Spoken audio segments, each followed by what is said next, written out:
अस्सलाम वालेकुम। आज हम क़वाइद पढ़ेंगे। इस्म के लिए है, जमा के लिए हैं और अपने लिए हूँ का इस्तेमाल किया जाता है। दुरुस्त लफ्ज़ पर दायरा बनाइए और खाली जगह में लिखिए। आसान जुमले बनाने का तरीका है, वाहिद के लिए इस्तेमाल होता है। जैसे अल्लाह एक है, दीवार पर घड़ी लगी हुई है। जमा के लिए इस्तेमाल होता है, जैसे कि हम अल्लाह की बात कर रहे हैं। बड़ों के लिए भी इस्तेमाल होता है, जैसे कि हम खाना बना रहे हैं। हूँ यानी मैं, हूँ के लिए इस्तेमाल होता है, जैसे मैं स्कूल जाता हूँ। मैं रोज स्कूल जाता।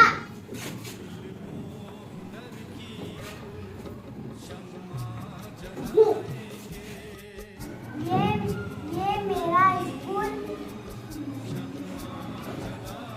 है।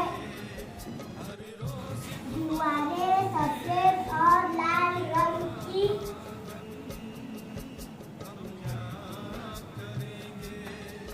है।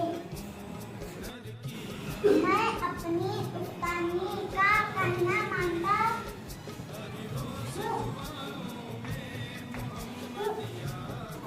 मैं शौक से पढ़ता हूँ।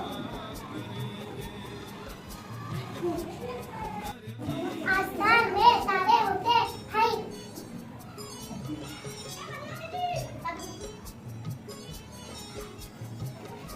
मछली जल की रानी है। मदरसे में खेलने का मैदान है। मैं अपने वालिदैन का छोटा बेटा हूँ। बारिश में ठंडी लगती